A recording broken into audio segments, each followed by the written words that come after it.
अस्सलाम वालेकुम दोस्तों, आज मैं आपको सिखाने जा रही हूँ हलीम बनाना।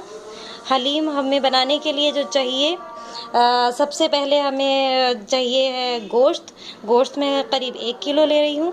यही मैंने लिया हुआ है गेहूँ। गेहूँ ये बाज़ार में मिल जाता है। ये हलीम का गेहूँ अलग से आता है। इसे पानी के छींटे के साथ कूट कर तैयार किया जाता है। अगर आपको हलीम वाला गेहूँ ना मिले तो आप दलिया इस्तेमाल कर सकते हैं, लेकिन इसका असल जायका गेहूँ से ही निकल कर आता है। हलीम बनता ही इस गेहूँ का है। साथ में मैंने यहाँ पर ये मैंने रात भर, सॉरी मैं बता देती हूँ आपको, ये मैंने सारी रात भिगोकर इसको रखा हुआ है। गेहूं को रात भर भिगो कर रखा है। साथ में यहाँ पर मैं आपको दाल दिखा देती हूँ। दाल भी करीब आधा किलो है। और इसे ये मैंने सारी दालें मिक्स कर ली हुई हैं। 5 दालें हमने मिक्स करके ली हैं। धुली उड़द, चना, अरहर और धुली मसूर, ये सारी दालें मैंने मिक्स करके ली है। मूंग की दाल धुली हुई ली है। सब बराबर मिकदार में मैंने ली हुई है। यानी कि मैंने 1-1 कप के करीब इनको अंदाजे से लिया हुआ है।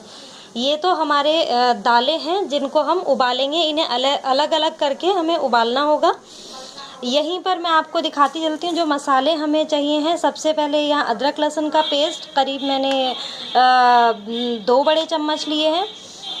नमक भी मैंने 2 चम्मच, हल्दी 1 चम्मच यानी कि टर्मरिक पाउडर हीप फुल मैंने लिया है। 1 टेबल स्पून, यही 1 टेबल स्पून हीप फुल मैंने कोरिएंडर पाउडर यानी कि धनिया पाउडर लिया है। यही रेड चिली पाउडर मैंने 1 टेबल स्पून हीप फुल लिया है। यहीं पर मैंने गरम मसाला साबुत लिया है। सारा ही गरम मसाला लिया है। ये देखें, बड़ी इलायचियाँ ली हैं यानी कि मोटी इलायची। यहाँ पर लौंग रखी हैं, 7-8 लौंग हैं, ज़ीरा है और यहीं पर दालचीनी है। यहीं पर ये काली मिर्च यानी कि ब्लैक पेपरकॉर्न्स, क्यूमिन सीड्स, सभी गरम मसाला मैंने यहाँ लिया है। साथ ही ये मैंने होममेड मेरा गरम मसाला, पिसा हुआ गरम मसाला पाउडर है, ये भी मैंने लिया हुआ है। इधर यहाँ पर प्याज, ये हमने कुछ बघार के लिए रखी हुई हैं और थोड़ी सी हम इसे गोश्त में साथ में पकाने के लिए। मैं आपको बताती जाऊंगी, जब हम बनाएंगे तो मैं आपको बता दूंगी किस तरह से तैयार करना है। साथ में मैंने कुछ हरी मिर्च, साबुत, ये 1 टुकड़ा अदरक का, नींबू और 1 गुच्छा हरा धनिया लिया है।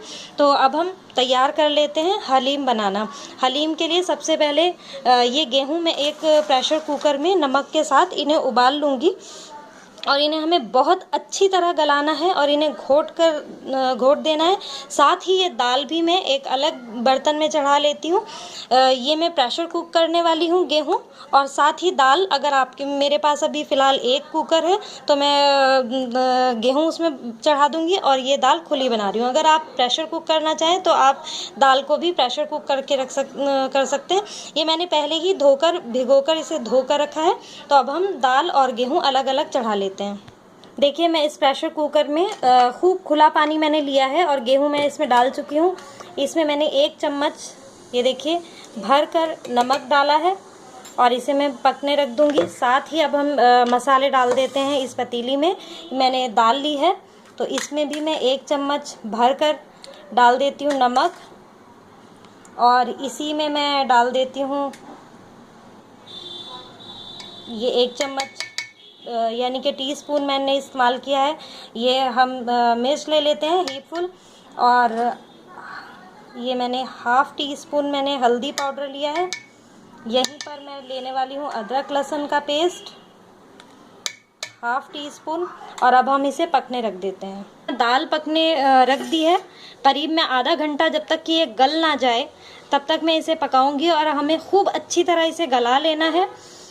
हलीम बनाने में खूब अच्छा टाइम लगता है, खूब मेहनत लगती है। तो आप बिल्कुल मेहनत और टाइम निकालने के बाद ही इसे हलीम बनाना शुरू करें। बिल्कुल ज़हनी तौर पर मेहनत के लिए तैयार हो जाएं। तो यहाँ पर मैं दूसरे इधर प्रेशर कुकर में मैंने गेहूँ उबलने रख दिए हैं। गेहूँ को भी मैं करीब आधा घंटा सीटी लगा करके खूब अच्छी तरह गलाने वाली हूँ। तो अब आधा घंटे बाद मैं आपको बताऊँगी कि किस तरह से हमें आगे की तैयारी करनी है। देखिए यहाँ पर अब एक तरफ मैं गोश्त भी चढ़ा देती हूँ, क्योंकि इसे बनने में बहुत टाइम लगता है और हमें सारे काम फटाफट करने हैं। तो मैं एक भगोने में गोश्त चढ़ा देती हूँ। गोश्त के लिए सबसे पहले हम 1 चम्मच भर कर मैंने ये टीस्पून लिया है, आधा चम्मच और डाल देते हैं, यानी कि मैंने 1.5 चम्मच लिया है मैंने अदरक लहसुन। यहीं पर मैं नमक डाल देती हूँ। नमक भी मैं इसमें 1 चम्मच करीब हीप फुल डाल देती हूँ।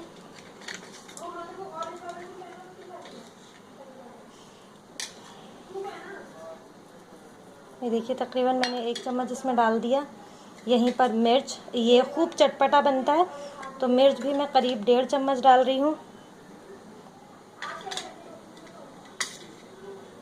यहीं पर मैं डाल देती हूँ हल्दी पाउडर, क्योंकि हल्दी हमने उबलते हुए उसमें नहीं डाल दी है, क्या कहते हैं, सॉरी, गेहूं में मैंने हल्दी नहीं डाल दी है, तो हम गोश्त में हल्दी अच्छी तरह डाल देंगे जिससे भुन जाए। साथ में मैं ये धनिया सारा इसमें डाल देती हूँ। गरम मसाला मैंने अभी ना पिसा हुआ इस्तेमाल किया है और ना ही ये साबुत गरम मसाले को मैं कूट कर अभी गोश्त में मिला देती हूँ। साथ में मैं इसमें ये 3 बड़े प्याज काट करके गोश्त में डालने वाली हूँ। देखिए प्याज में इसमें रफली चॉप करके डाल चुकी हूँ। यहाँ पर मैंने सारा ये गरम मसाला, आपको साबुत गरम मसाला दिखाया था, इस तरह मोटा मोटा मैंने कूट लिया है। ये भी मैंने ऐसे ही मोटा मोटा कूट लिया है। अब इसमें मैं 2 कटोरी करीब पानी डाल देना है, यानी कि 1 कप। गोश्त ने खुद ने भी पानी छोड़ना है, हमें इस बात का ख्याल रखना है। और साथ में मैं इसमें रिफ़ाइंड ऑयल डाल देती हूँ, करीब 1 कप के लगभग मैं 1 कप करीब इसमें ऑयल डाल। ये देखिए ये मैंने ऑयल डाल दिया इसमें और ये मैंने इसमें पानी डाल दिया। 1 कप के करीब मैंने डाला, बाकी पानी मैं बचा चुकी हूँ। अब इसे हम पकने रख देते हैं। यहाँ पकने रख दिया, इधर दाल उबल रही है और इधर ही हमारा प्रेशर कुकर में सीटी आने वाली है। तीनों चीज़ें हमने रख दी हैं। अल्लाह करे कि जल्दी जल्दी ये सब तैयार हो जाए और मैं आपको फटाफट वीडियो दिखा सकूं, रेसिपी दे सकूं अच्छी तरह से। तो अभी हम जब ये दाल वाल गल जाती है, सारे चीज़ें गल जाएंगी, फिर मैं आपको दिखाऊंगी कि किस तरह हमें तैयार।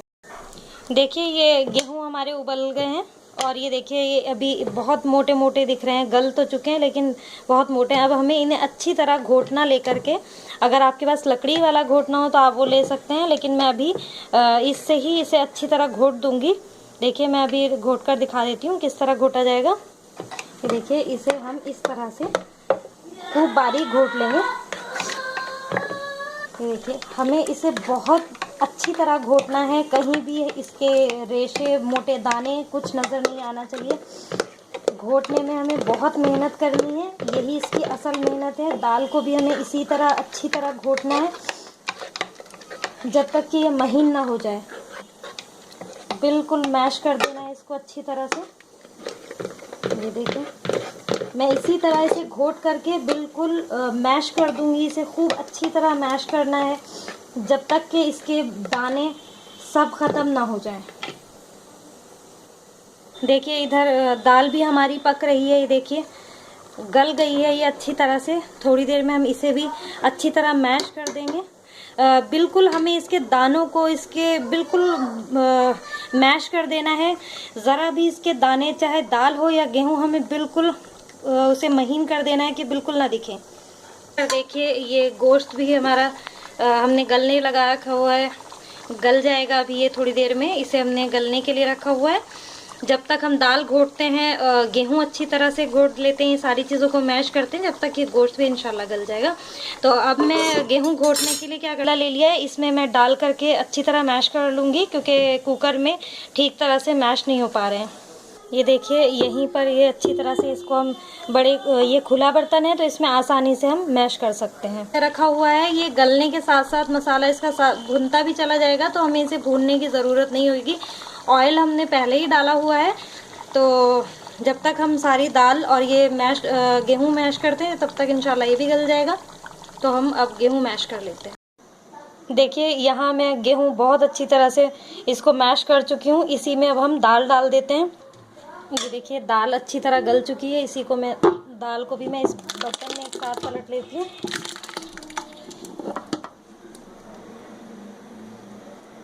देखिए हम ये दाल भी इसमें डाल चुके हैं। अब हमें इसे भी बहुत अच्छी तरह मैश करना है।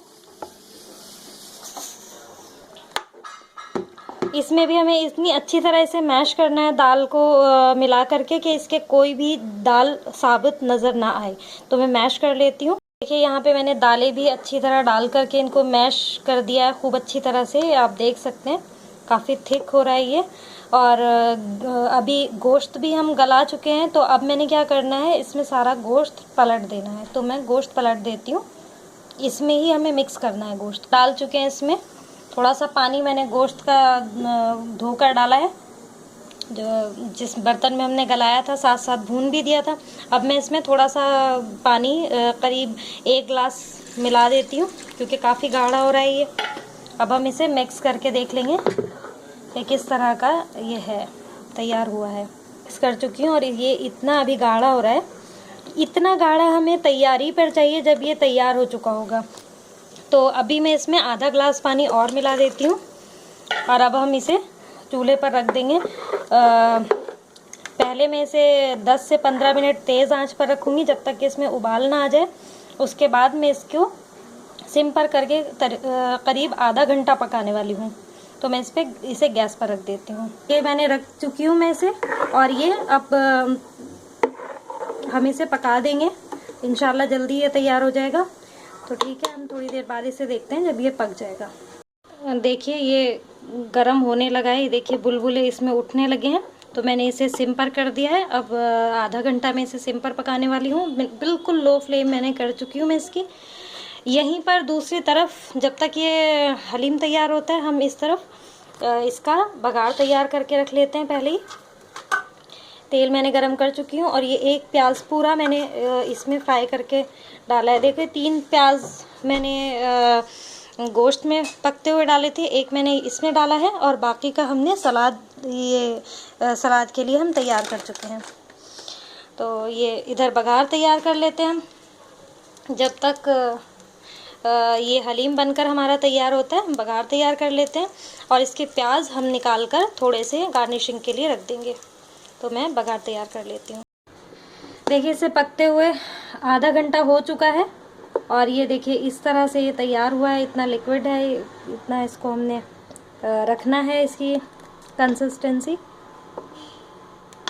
और अब हम इसमें ये मैंने ये बघार तैयार करके रखा है पहले ही, और थोड़ा सा प्याज हमने गार्निशिंग के लिए निकाल लिया है। अब हम इसमें ये डाल देते हैं। तेल ठंडा हो चुका है, ज़्यादा गर्म नहीं है क्योंकि काफ़ी देर हो गई हलीम पकते हुए। और अब हम इसे सर्व कर लेते हैं। देखिए हलीम तैयार है। इसे हम ये हमने ये अनियंस डाल दिए हैं। साथ में मैंने शुरू में गरम मसाला पाउडर दिखाया था, वो भी हमें यहीं पर इस्तेमाल करना है। ये मैंने थोड़ा सा इससे गार्निश कर दिया है। हरा धनिया से हम गार्निश कर देंगे। साथ में इसको सर्व करते हैं प्याज, नींबू, हरा धनिया और अदरक मैंने दिखाया था, इसके साथ हम इसे सर्व करते हैं। तो जिसे जैसे चाहिए वो इस्तेमाल कर ले। मैं इसे साथ में ऊपर से गार्निश करके नहीं रखती हूँ। तो आप भी बनाएं, दुआओं में याद रखें। हैदराबादी हलीम, चार मीनार का हलीम की बात हो और चार मीनार के हलीम का जिक्र ना आए तो कोई मज़ा ही नहीं है। तो आप भी बनाएं, इंशाल्लाह बहुत अच्छा बनेगा। दुआओं में याद रखें। अल्लाह हाफिज़।